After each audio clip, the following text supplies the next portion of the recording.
to the show, and thank you so much for spending your Friday evening with myself and Renate. Thank you. As I say, this is going up for me. This is a party. This is beautiful.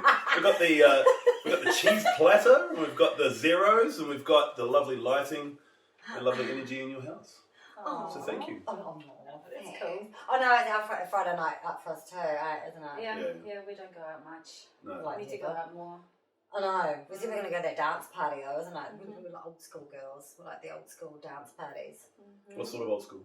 House. Like house. Oh yeah. Old school house. Oh, big time. Yeah, like the 90s, the 90s.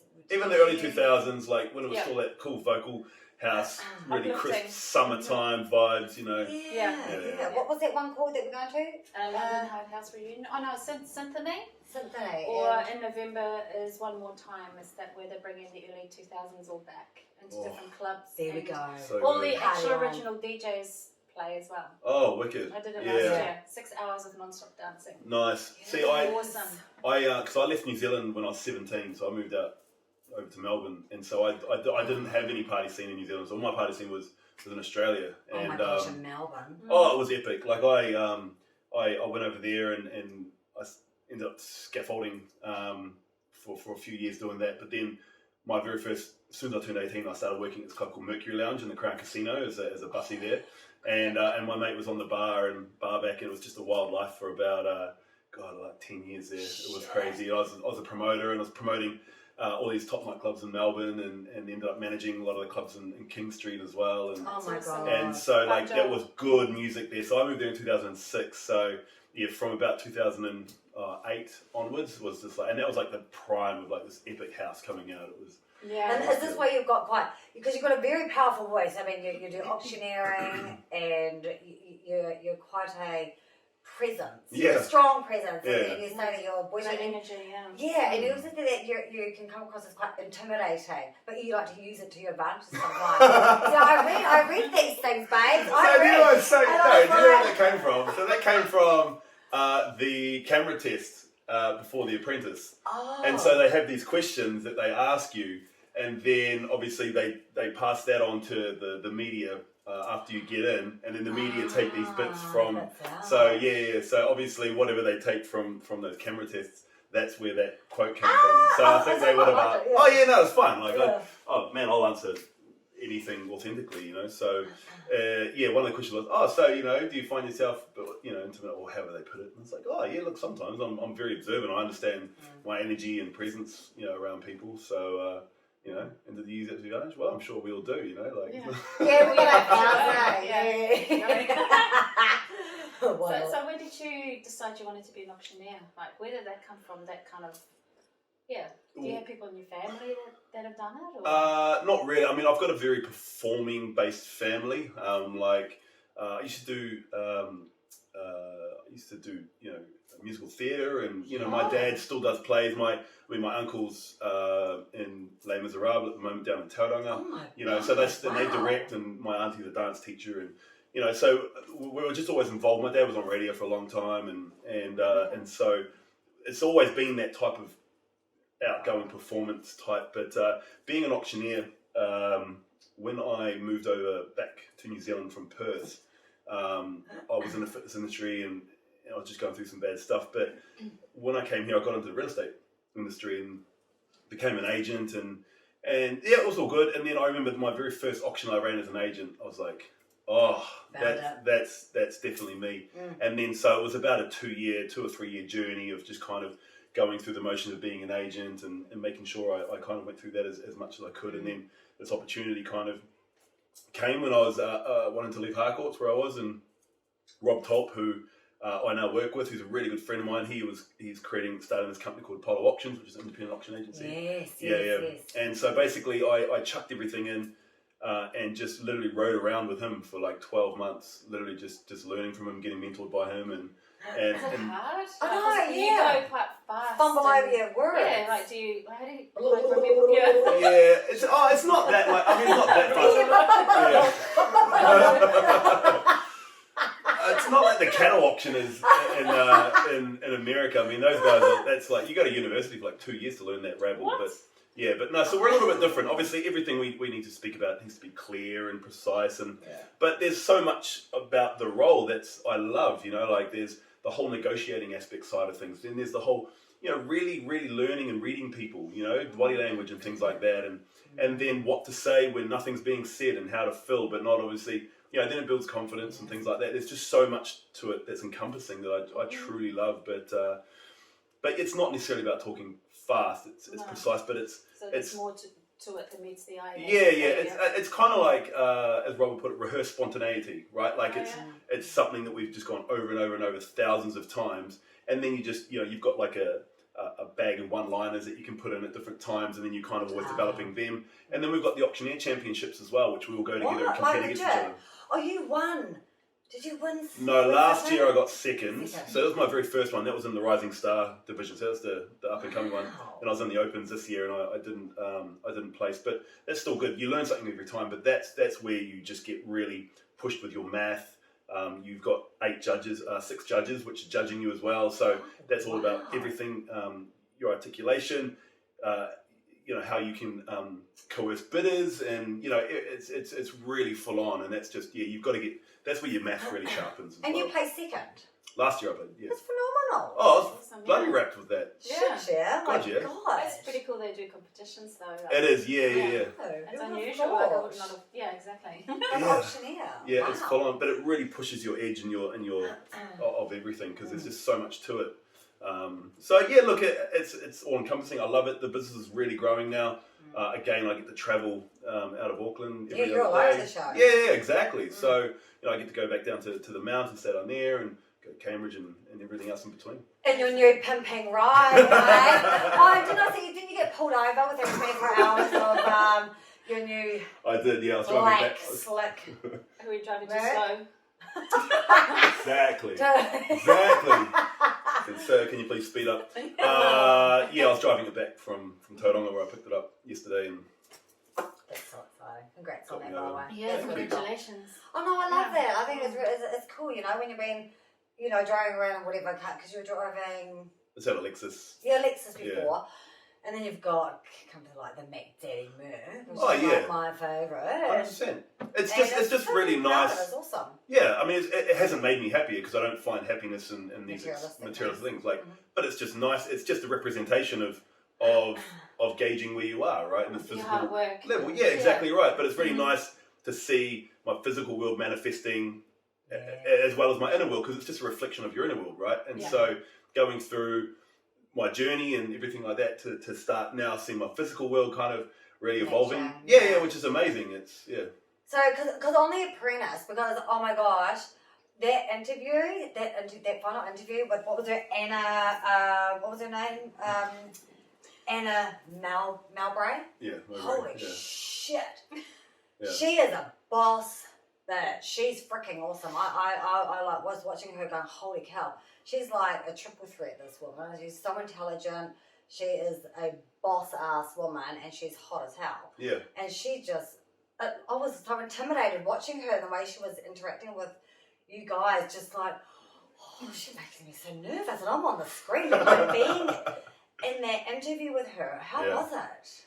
It was, so what really razzled me a bit, and I didn't get really razzled through the show, but this was kind of the one time. Yeah, you did. But what it was, when we got onto the show, they said, oh, hey, look, if you've got an idea for a business or, put a business plan together, they didn't really put a lot of emphasis on how important it actually was.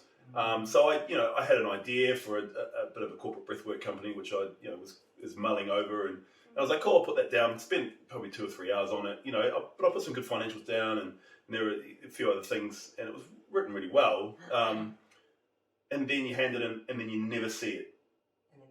And then until, if you made the top 3, you walk into those rooms, and they've already been handed to these amazing people. They've already gone through it, and so you sit there. I mean, I couldn't even remember what the fucking half the shit was on there. So like a fine-tooth comb. That was between 12 weeks or something. 5 weeks, wasn't it? You filmed for 5 weeks? Nah, it would have been like 2 months. Yeah. Because of COVID, you guys had a gap. Yeah. Oh, yeah, and whatever. And then they gave us a date to send it in, which was before we filmed as well. So yeah, it would have been like 2.5 months. Yeah. and then you never see it again until it was literally sitting in front of these people. And so, yeah, there was some things I missed and whatever. But if they said, hey, look, this is one of the most important pieces of the show, if you make it through to the semi-finals, but they don't do that, right? Yeah. It doesn't make good TV. Yeah. Well, it's reality TV, and everybody likes some drama. Of course. Yeah, and she picked your one, and I was because you're a numbers man, you're very mathematical, obviously with your job and that sort of stuff. Yeah. And I watched it, and I was like, stop, please stop attacking me. Well, I was just feeling so sorry for you, and then you came out and you were rattled, and Stephen was sitting down there, and you had no advice to give to him at all, because it was just like, well, you know, you're just gonna walk into how that. can you prepare yourself for something like that? I mean, it was quite. And it's and it's set up as well. Like I think before I went into those, they had already worked out who the top two were going to be, and so that's kind of and I'm not making excuses for it. But at the end of the day, they said, oh, you're fired because you weren't committing to not leaving auctioneering, which to me is common sense. Use a cash flow to build another business, right? Yeah. And then was I going to commit nationally on national TV that I could leave this to potentially go and win $50,000? Like, I'm not going to do that. No chance. Like what my main goal to get into the show was to be able to speak about breathwork on a mainstream audience, which is where I got to, and so for me, getting to that point, whether or not I only manifested that far, and I could have gone further, but I was genuinely happy about that, and you carry on from that into your own. You do it on your own now. Oh, absolutely. Yeah, well, I was already doing it on my own anyways. Yeah, and I mean, my auction business is my own business too. I just work under the umbrella of Apollo. Yeah. Well, and you can have a couple of businesses that you're interested in doing as well, and you can do your breathwork, which is another thing I want to talk about. So yeah. How is that going? Has anything progressed since? Well, when did the show end? Was it 3 weeks ago? 4 weeks ago. Yeah. Really? Jesus. Yeah. Time's jamming. Has anything progressed for you in the breathwork? And do you want to just explain, like, what? There's so many different things about breathwork. Yeah. You got the Wim Hof. Is it the Wim Hof? Is it he said? And you got your meditation. You got the. Yeah. Like that work, is that what you do? Like, what's your sort of like, who do you sort of help out? Like, what kind of people? Like people that are like depressed, or people that like need mental clarity, Yeah, so I mean, it's a broad spectrum. So I've actually got my graduation tomorrow for my rebirthing certification that I've been doing. So that's a 9-month. It's a 9-month certification. It's one of So the style that I'm certified is called rebirthing, and it's a continuous breathing style that I work mostly one-on-one with people, but I also do some group stuff. But it's a very full-on intense. It's life-changing every single time. Like it gets you out of your conscious mind into your subconscious, and it helps you observe, see, release all of our past programs, traumas, and experiences right from in utero, all through our life, and so it's very full on. The certification I'm doing is the highest of the caliber in this country. It's like going to university for it. Yeah, it's pretty full on. So, really cool. So is it slow breathing? No, so to go through all that. Yeah. How long would the course be? Like, it's 9 months. Oh, so you would take somebody else through for 9 months? No. So there's a group of 6 of us. Yeah. So they only take 6 people per intake per year. Wow. Yeah. And I've got to travel to Hamilton for it. So it's 1 weekend every month for 9 months, because you need that other 4 weeks in between to integrate what you've gone through. And so it's an hour's breathing, and you're breathing into the top of your lungs here through your mouth. It's a connected breath, so there's no pausing. It's for an hour, and you just go deep. An hour. Wow, and then from there, we can take it into a hot water or warm water rebirth. So I'll take a client, put them into a spa pool at 38 degrees. They'll have a snorkel and a nose clip, and then you do the breath work in the water as well for the hour. And so that really, so that takes you back into a womb-like state. So. And then that really just helps you just go deeper into whatever's there. I'm really intrigued. I want to come watch this stuff. Oh, I'm intrigued. Yeah, I'd love to take you through. How do you do it? So it's just so you get a client to lie down on the floor. Oh, so you're lying down, so you're you're not sitting up. So no, this is full. Yeah. Well, you won't faint because you're auctioneered, but you'll go into your deeper states. But yeah, but you just breathe through top like, and because you're breathing in the top of your lungs here. So what it's tapping into your emotional state. So when you're scared or when you're in fight or flight, you always breathe into the top. You don't do any diaphragmatic breathing because that's your rest and relax, right? That's your when you're calm, you're breathing into your belly, right? That's what I do for meditation. Absolutely right, because that fires up your vagus nerve, and that gets your parasympathetic nervous system fired up a bit, and so it's your rest and digest, right? Up here, we don't want to get into that because we want to go into the stuff that's sitting within us, and that's all. It's all of our personality, right? And our personality is just our personal reality. It's just a reflection of our programs and experiences through life, and that's what kind of what makes us up. And so with this breathwork rebirthing, it goes in and it just helps clear blocks. Sometimes you might cry, like real ugly cry. Sometimes you yell and scream, and sometimes you can revisit inner child stuff, and I'll just guide you and take you through. Yeah. Oh, I'm gonna pass out. You won't pass out, but anyway, but it's very confronting because it's the stuff that we don't face, right? So it's, if you think about how an iceberg is, right, and at the water you only see like that much. Well, that's our conscious mind. That's what we know. That's our brain. Our ego's trying to protect us, and then all of the stuff that actually controls us is the subconscious. It's the stuff below, right? Yeah. And so how to enter that through altered state of consciousness. Meditation to a point can do it, but not kind of like this. Yeah. But so it goes in and it brings to the front. Yeah, absolutely. And there's things that repressed memories, all that sort of stuff, because they stay with us at a cellular level. Because. And then we just have those repeat patterns of our thought patterns, right? So that's what it is. So I'm finally getting my graduation tomorrow, which I'm really excited about. Yeah, well done. Yeah, thank you. It's been we'll book in with you then. Absolutely. We actually we talked about doing some sort of because that sort of stuff intrigues me because I don't understand. It is quite a popular thing, all these different breathing methods at the moment, whether it's meditation or the Wim Hof, or yours is rebirthing. Dealing with all your trauma. Yeah, exactly. Yeah, but it's also how much time you got? I know.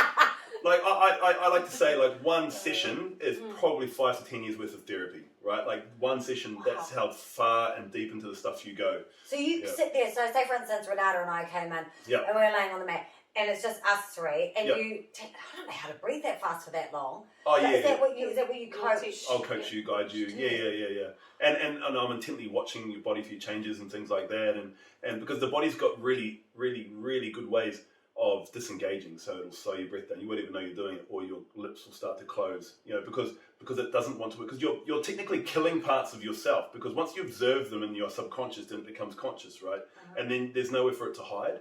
And then you can somatically release it through, just observing things. Yeah. 100%. Is it hard for people to sort of open up to that? Like when you first lie down, people resist? Sometimes, but I do a whole setup beforehand. It's not just, hey, come and lie down and do an hour. There are different activities and things like that. Exactly. And there's lots of parent blaming stuff. Then there's forgiveness stuff. Like all the stuff. And everything's feasible, right? Like trauma doesn't have to be, I got touched up by my ankle trauma. Like trauma can be, I showed my parents a picture when I was 5 and they didn't give enough awareness that it was good. They might have been busy, but you don't have the ability, your prefrontal cortex isn't developed enough for you to go, it's not them, it's me. So then you start developing that I'm not good enough, my painting sucks. And that's where those voices start. Sabotage. Yeah, absolutely. Yeah. All of that stuff. And so it's just our life journey, right? That's all it is. So it's nothing bad. I mean, all of us parents are going to fuck up our kids. You could be bloody, Gandhi and your kids will still be fucked. Like it's just the life journey, right? Like because the way we develop, and that's where our ego develops too, because it's just there to try and protect us. That's all ego is. It's just protection of us. And so go through all of that, and you revisit times as well. And schoolyards are full of massive experiences as well, which stay within us. Oh God, yes, I hated school. Absolutely. And that's what you know as well. So if you've already got that story that's telling you that, then there's a lot more under there of why that story is telling you that, because that's something you've now developed that is something you've innately identified with as you, right? Well, yeah, It's very especially, interesting, well, yeah. you know, and my daughter started school 3 weeks ago. She's 5. And I had my fears. I never ever showed her though, but always in the back of my brain, I'm like, oh, please, I don't want this happening to her like it did to me. And, you know, you're just watching, you're guiding without reflecting or projecting, my stuff onto her, my fears onto her, which is quite hard to do. It is, yeah. But I don't want her to grapple onto, you know, my stupid shit that happened to me years ago. And, you know, and just let them grow and that sort of stuff. Because schoolyards are fucking mean. Yeah. They're Oh, horrible. exactly. And you and I, yes, you grew up in Tauranga. Yeah. I went to Aotearoa College I think I went for about 6 months before I got expelled. You got expelled, everyone, if you got expelled from Aotearoa, that says a lot. I got expelled of Onehunga High, even. Oh, there you go. I mean, shit, Onehunga High, and that was back in the day, like, shit, I'm talking like 1994. Yeah. Onehunga High was a rough as guts school, you know what I mean? And then Selwyn College wouldn't accept me. They're like, no, your record's too terrible. I was like, Selwyn College was like the hood. Now it's like, you know, a really good one. But oh no, school's not my cup of tea. No, but you know, it's fine. But everybody has different experiences. Agreed. Yeah, but you know, through this type of breathwork, you can go in and change it. Yeah. So corporate, you said you wanted corporate breathwork. Yep. Why corporate? I think because you've got like your whole spiritual community realm there, and you know I kind of travel. I've got lots of friends in there, and it's great, and there's people doing amazing work.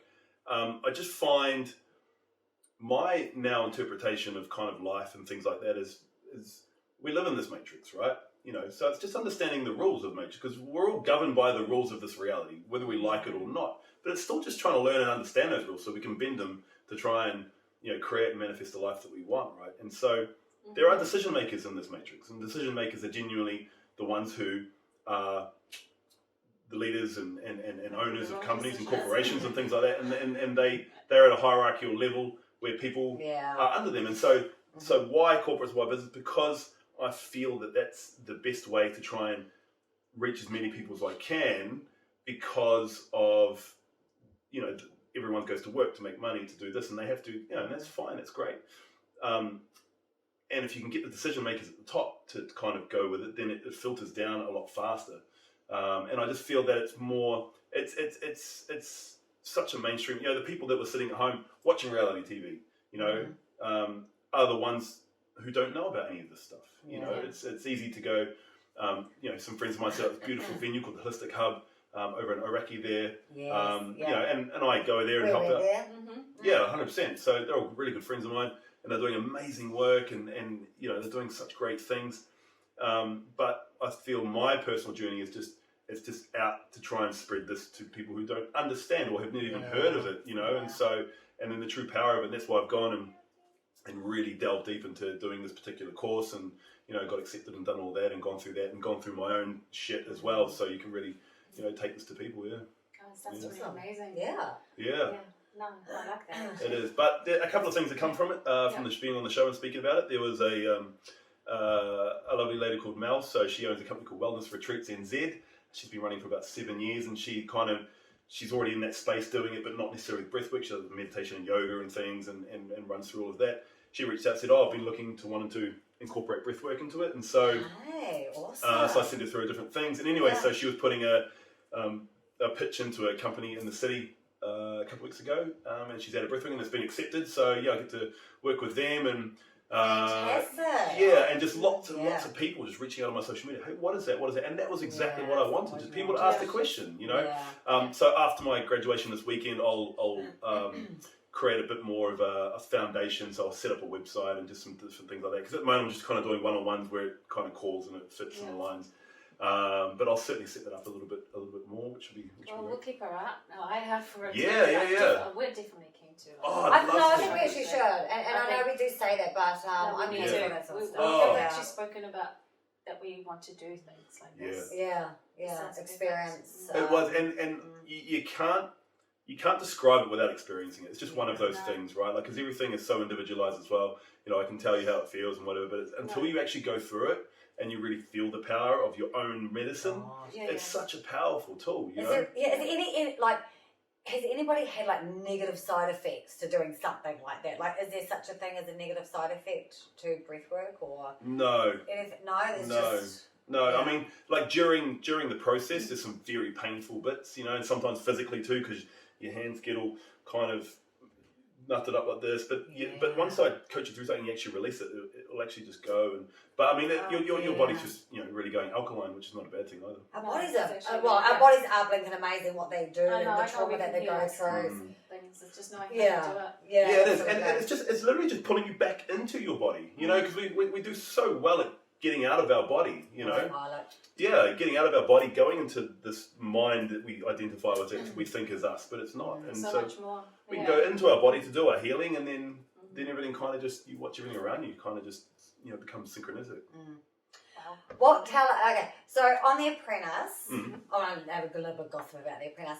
Oh yeah, let's get a zero beer. This is us partying on a Friday night. None of us drank. Absolutely. You've been, are you sober or you just decided not to drink? Just decide not to drink, Yeah, so you're not doing a whole I'm sober type thing? No. It's it was actually after a breathwork. It might have been it was either, I can't remember exactly, it was either after an ayahuasca journey, or it was either after a deep rebirthing, and it was like a 2-year process that it started to die anyways of drinking, and then finally it was just one day, it was like, a part of me died. I was like, oh, brilliant, there it goes. Yay. But what's an odd thing that went with it was coffee as well. I don't drink coffee anymore, about the same time. Wow. And I know what it's like. I gave up smoking and drinking on the same day, and it's been a year and 8 months, and oh my gosh, it is just such a bliss. Not having that hindrance or that need or that desire or that better quality of life, eh? Yeah. Friday night. Well, actually, it was fucking every night. It was every day. Oh, morning, 10 o'clock. Absolutely. No, I totally was there as well for a long time. It was just you had a party battles. lifestyle.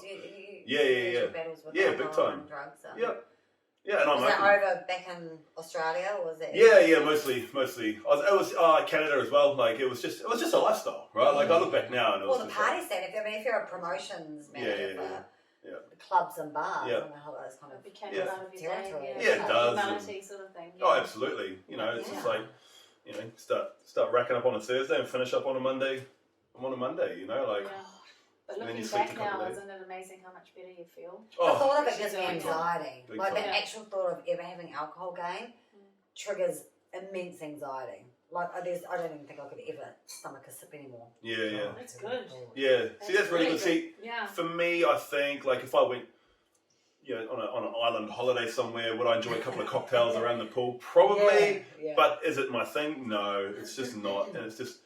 Social situations now are fine. I've gone through it enough to be like, no, it's me. Yeah. But I think it's becoming quite a thing now, though, isn't it? I think it's becoming like drugs and alcohol was, like in the 90s and the 2000s, it was just like fucking roll up some coke and do some speed and all that sort of shit until that disgusting crack and pee came in. Yeah, exactly.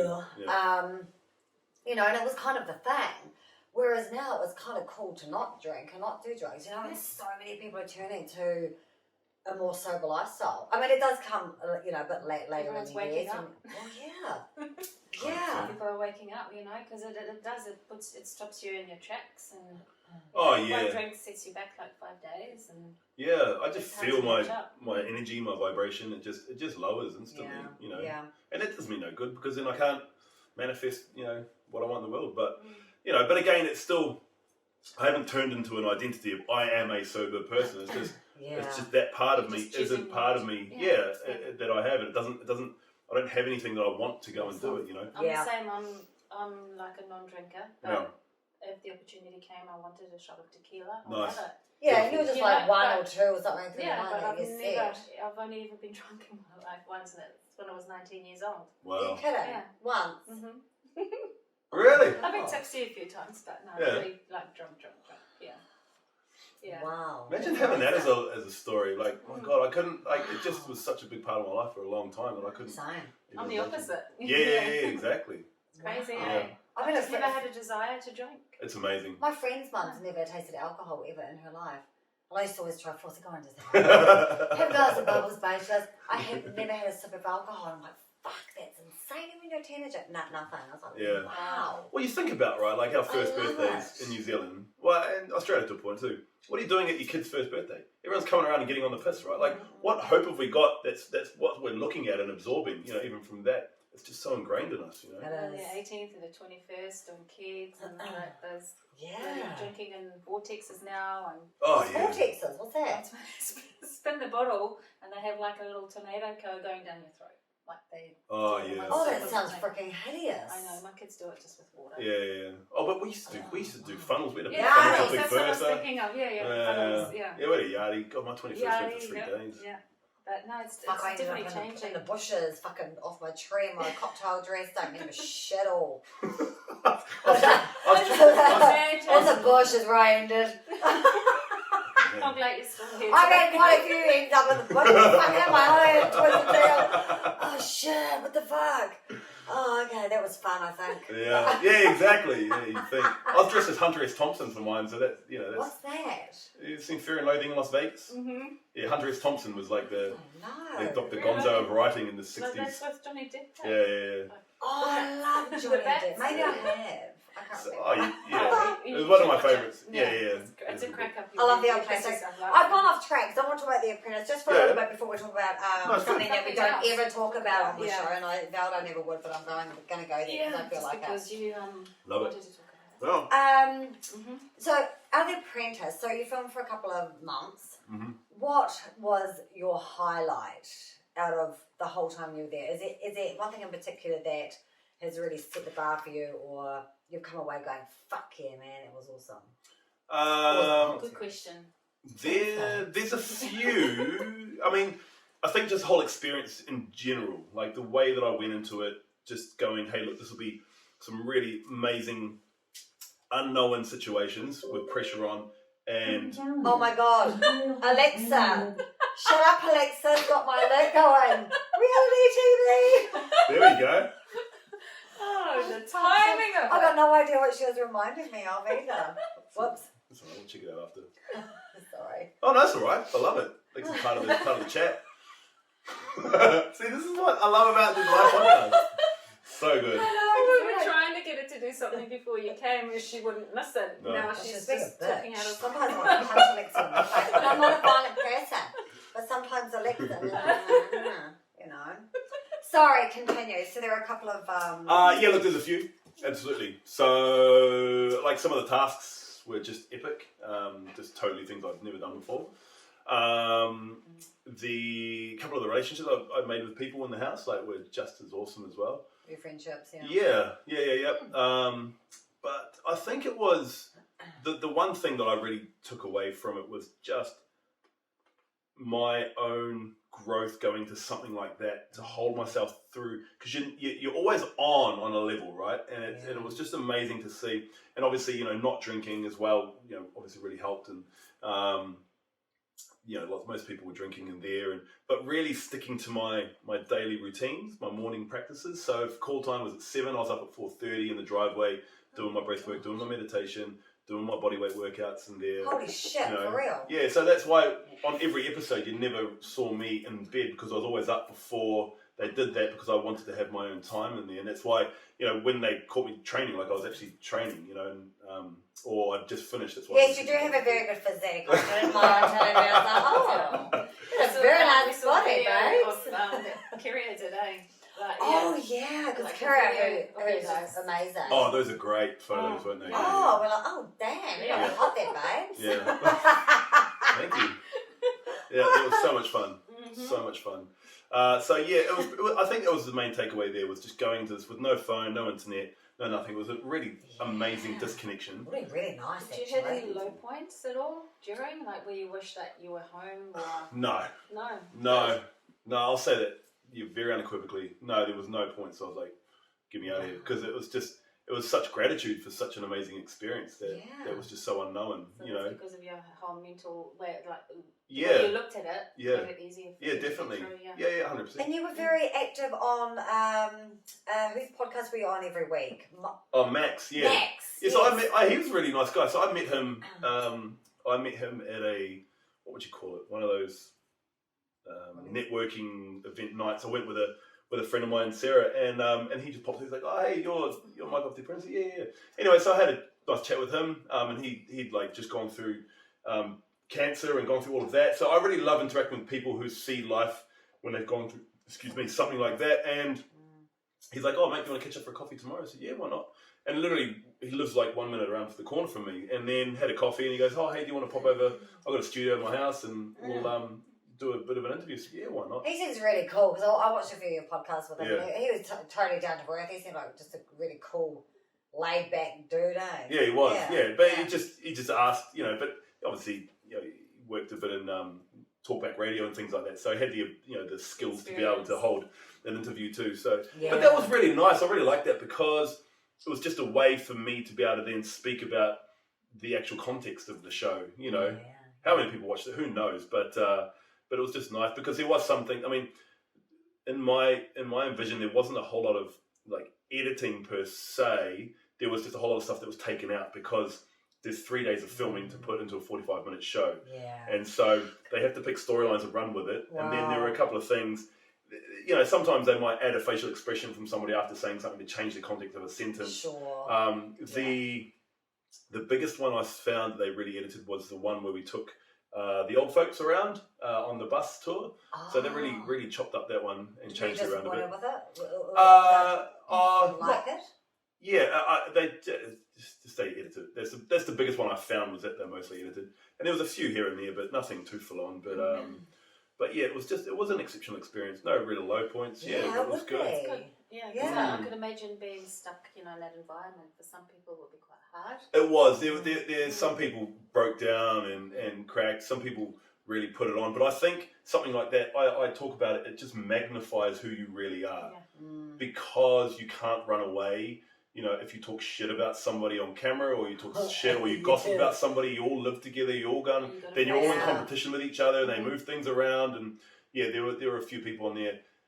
Then they would put things on to try and gain attention as well because they fucked up, and then there were people who literally like just straight up didn't like me because of how I present. So, I've become a mirror for a lot of people. Because you're quite strong, you're a very strong personality, and you do hold quite a strong presence as well. Yeah. So, and as you said before, they can be intimidating for certain people, Yeah, but I think it's just authenticity, like I just show up who I am now, like with zero fucks given about what I say. Who gives a shit? You know what I mean? But for a lot of people that they put on there, that's their life. They run their life off social media gratitude and different rolling through different sectors in Auckland. Like, I couldn't give a fuck. No. You know what I mean? Like, it just doesn't worry me. No. So for people like that, so for people like that, I mirror them very hard, and so they'll just be shocked, but that's okay. I like it. Well, it's conflicting. It's confronting. People to be authentic. They do feel very intimidated with that because it's your own shit, right?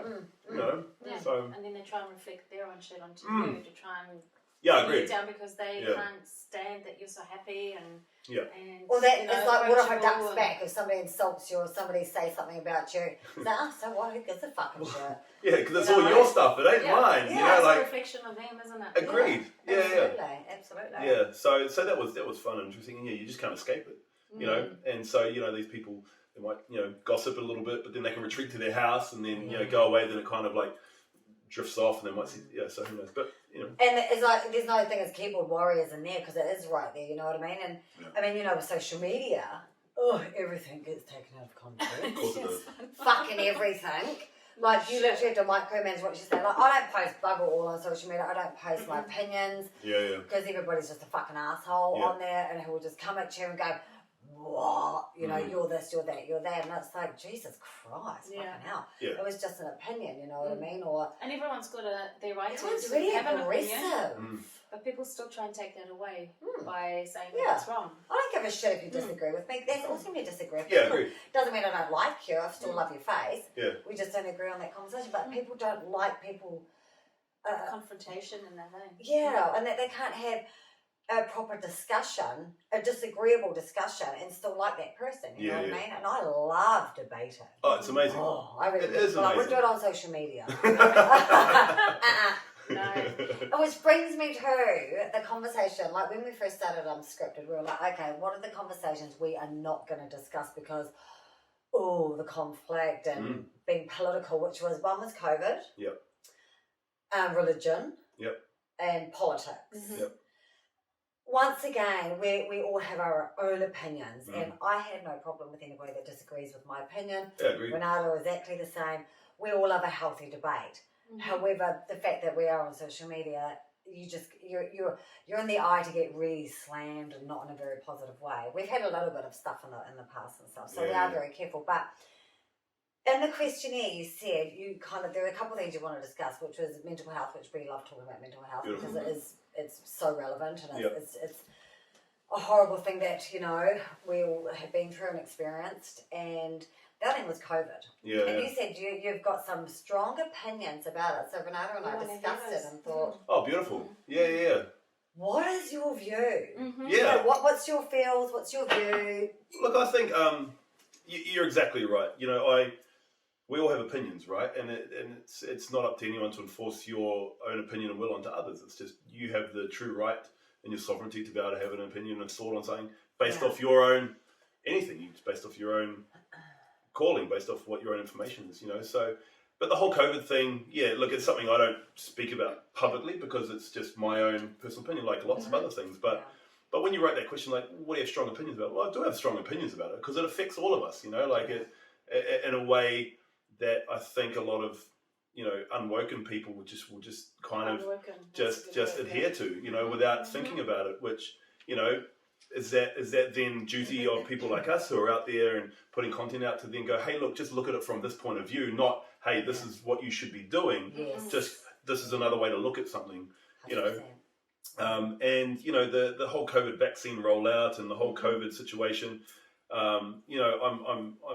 I haven't seen my daughter in nearly 2 years, because of the fucking lockdowns, and all that bullshit that's happening in Australia. And that's awful. Yeah, and my sister lives in Melbourne. She's married there. She's got I've got a niece who I've never met too. She's over a year old now because she got born, in amongst this, and they were supposed to come over 2 weeks ago, and then obviously it got shut down again, and now it doesn't look like it's going to be over for the rest of the year, and it's just a lot of stress. Yeah, well, it's not stress. It's just you've got to have a strong opinion on something like that adversely affects so many people. You've got to be able to go, hey, what is this? And the people that are enforcing these things are just so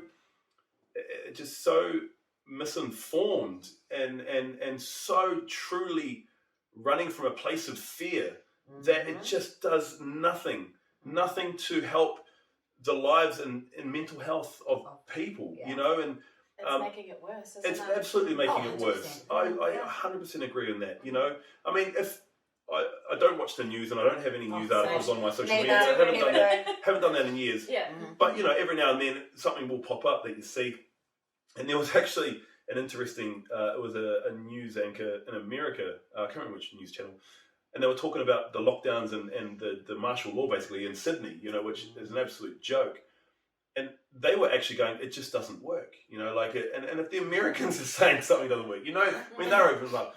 But so my opinions on it, the whole lockdown thing, all of that from a fear, creating more fear, it doesn't sit well with me. It really doesn't, because of just fear. I just hate that. And then the whole rollout of this vaccine, look, whether you get it, whether you don't, it's up to you. It has. I have no impressions on my life. I'm not going to get it. It's just not something I'm going to go and get. But the way that it's getting put out as a fear, I mean, they're looking at paying people in Australia $300 to go get a vaccine. If you have to sell a vaccine to people to go and get it, you get money to go get it. It doesn't. It's not hard to step back and just kind of look at the framework of something and just go, who is this? I mean, you look at, I think, the top 10 billionaires. I think their wealth has all gone up by 35% within the last 12 months. It truly is unreal, right? Without going into any deep conspiracy theories or anything, it's just what's the reality here? The reality is there's governments that are inducing fear of something that has a 0.97% mortality rate, and almost 80% of that 0.97 is over 80 plus. Yes, there are a few young people here and there, but they're going to have different things. So So, you know, like the state of a fear of where we are, you'd think common sense would prevail, right? And going, look, if you know, as beloved as these people are to people, and I'm not taking that away, if someone who's 90, you know, goes away and catches COVID and they end up passing it, that is the flow of life, you know, like do not put. The flu kills more people. Yeah, absolutely right. You know, and the flu's disappeared, so is a common cold. Yeah, exactly, because it's just what's reported on, right? Yeah. It's really interesting, you know, and so I guess my opinion on it is that fear cannot be allowed to rule our lives, you know, based how on. do we, as people with our opinions, obviously we think the same. So, we had no idea that you stand. Yeah. And make those people actually see, you know, like see common sense. Well, it's interesting, isn't it? It's just being, and I think this is for everything. Turn the news off. Turn the television off. Firstly, turn the news off. Fucking stop listening to it because it is 100%. driven by one-sided point of Agreed. view, and that is because they will never show anybody who speaks against it. Oh, I agree. Yeah, and they become vilified and they become a conspiracy theorist. Banned on Facebook for even actually mentioning that. It's unreal. Yeah. And it truly is. I think, and this is like everything, it's just be the example, right? It's not enforcing your will onto others. People have freedom of choice. That's great. Look, if you want to be the example, show up in your life authentically. Show up without fear. Show up, you know, by doing some inner work of something, and just and I mean, I have an amazing life. Like, I fucking love my life, right? Like, there's just so many amazing things just flowing, and it just happens every day. Some days are not as good as others, but that's okay. But I genuinely showing up just in this place of love every single day and gratitude, you know. And if just more people just keep doing that, then the power of fear will just disintegrate, right? And again, fear controls, though, and that's the thing. They want the vaccine because it's all about money. And the way to get people into it is fear-driven. Holy shit. And now we're going to create another fear of this other one that's apparently coming into the country because we're already preempting there's another lockdown due. Yeah. She got an email from her school saying, today. In case we're going into level 3 or 4 soon. These are the steps we're going to take. And it's like, you motherfuckers. Yeah. But that's what they're doing because now the new one's going to come in because they want everyone to be vaccinated. Well, it is. I mean, you think they've spent these hundreds of millions of dollars on these vaccines, right? That you know, who knows what the stats are of uptake, but I can't imagine it's as much as they thought it was. You know, and so they have to you know, create that somehow, right? So yeah, how do we break this? It's, you know, and this all flows into like doing deep breath work and things like that because these break the shackles of fear, you know, and our thoughts are so powerful, so powerful. But if you have collective conscious thoughts of fear, then that's what's actually vibrating, and that's actually what will then bring it in. You know, if enough people go, oh, there's going to be another lockdown, there will be another lockdown because we are such powerful entities, you know. And so, yeah, again, that's kind of just where I'm at on that. It's you know, I'm not angry, I'm not frustrated, you know, anything like that. It's just, it is what it is. But what can I do? Well, I can have conversations like this, you know, without enforcing my own will and things like that, because that's just not what I do. And that's exactly what it is. Do you find people who are more on the other side get quite aggressive with you about your opinion? Yeah. But I also find people on our side, whatever side, you know, we're so open. Like, I don't get aggressive with anybody who, if you want to go get vaccine and if you agree with the government or that sort of stuff, then that is 100% up to you. Yeah. I don't. Yeah. But don't vilify me and call me, because, you know, and the thing is with, because I listen to talkback, that's all I listen to. Sometimes it really fucks me off and I've got to turn it off. But especially when they go COVID, because they just push, and they kind of bully you into getting it done, and that's, you know, getting the vaccine and stuff. And actually, a girlfriend of mine said to me, she was about to go get it done. She booked in, and she goes, I felt bullied in the workplace. She goes, I don't want it done. Yeah. But I felt so bullied because everybody around me was, you know, calling her an idiot, you're stupid, you're fucking everything, you're part of the reason that this and this and this. And it's like, how dare people bully someone? This is a toxic, that's not actually a vaccine, it's still not even called a vaccine. Yeah. That people are quite willingly putting in their body. And that's up to you, absolutely. But don't bully people. No, exactly. But again, that's the fearful place, right? You know, I mean, you look at those poor frontline workers. You know, I think like 30% of them were going to get sacked because they weren't going to get it, Oh, and so, I hate that, yeah. and so no that's choice there. Yeah, but what's the point of getting it if you can still get it and pass it on? Yeah. Yeah, you still got to wear a mask. What's the point? Still gotta Those be people are going to isolated. be silent killers in my eyes. Like, these people can And have there's it, that not know, shedding and pass phase it on. as well. There's a shedding phase after you have the vaccine. Yeah. Apparently there's a phase of shedding where it's actually... Well, so the vaccine that they've rolled out now, it's not like the measles, mumps, rubella one where it actually kind of you have a bit of the virus in there and your body builds up an immunity to it. It's actually adding another protein into our body that helps that particular part of the immune system, so it spikes it, right? And so if that particular virus strain comes in, it'll attack it. Yes, I understand, that's fine. But if you get anything else, it actually weakens your immunity because you've got that heightened protein stimulant of that part of your immunity. Yeah. And so, hindsight's sake, say maybe I don't know, mumps or whatever, something else comes in, whooping cough or something, even like a flu, you'll actually get attacked more because what will happen is that protein will come in, it'll try and think, it's not that, and so it'll actually flow through a bit more. So, but look, every single morning, do you know what amazing side effect breathwork is? It builds your immune system because you're tapping into your autonomic immune system. You're building your immune system. I build my immune system every single day. I don't get sick. I don't get it because I know I don't, so I tell myself I won't. I build my immune system every day. I eat good food, and my thoughts are fearless, and so that's how we can. Everybody can actually do that. They can. We can heal ourselves. We've got the power to it. I mean, obviously in certain circumstances, obviously, but we are in control of ourselves and what it's what we put in. If you're going to eat shit food and junk food and all this sort of stuff, then what the fuck do you expect? But, exactly. And the mind is such a powerful tool that we. We've only looked into a tiny little bit of like you said, it's like the iceberg. It's just that tiny little bit. Exactly. Yeah, I think exactly. people limit themselves a lot because of. Big time. It's fair, right? Someone's ringing. Now ring it in. Call it one. All right, let's start with some hate. All right, no worries. Call it one. You're online now. The kids going, "Are you done, Mum? Are you done?" We've got our kids locked upstairs. Shh, please.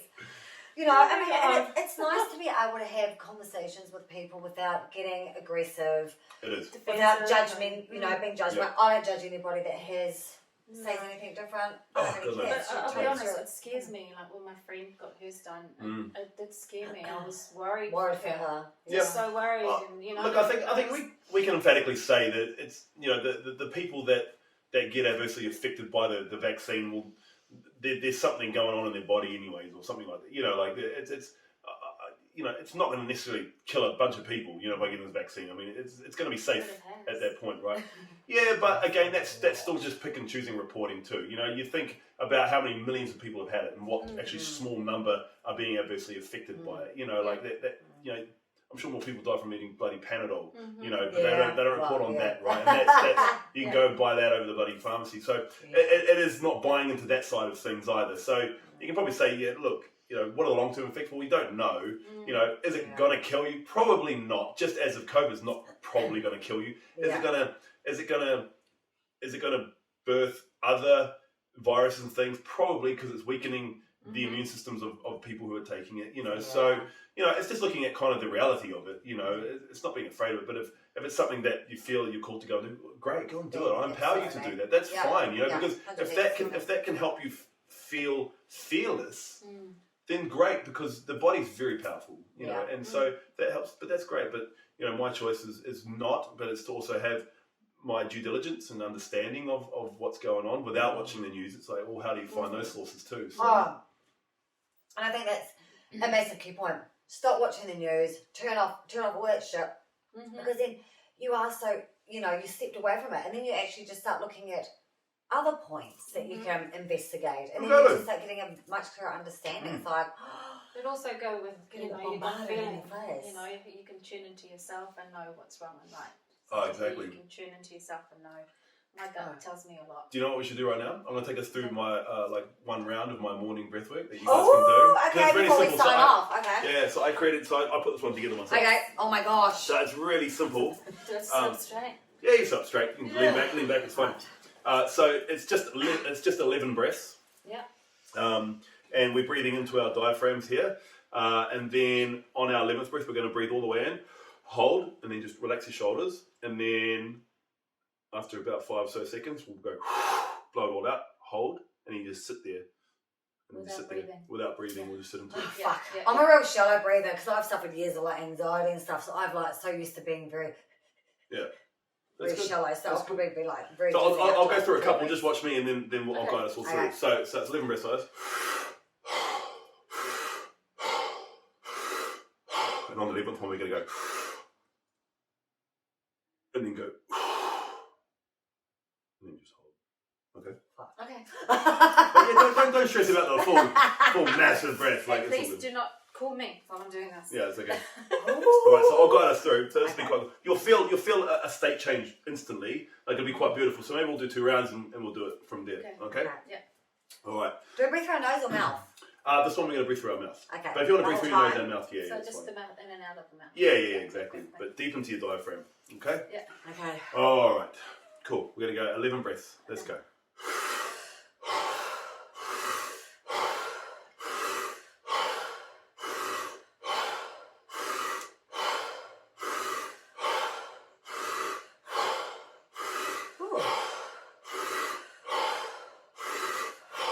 Live and hold. I got really dizzy. That's alright. And out and hold.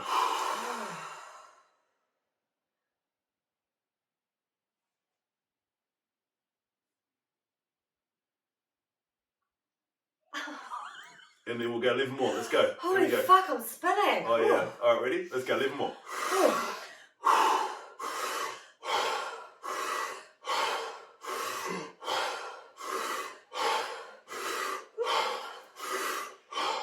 Let's go.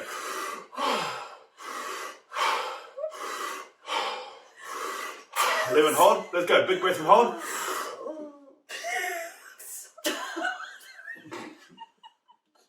Fuck, I'm gonna pass out.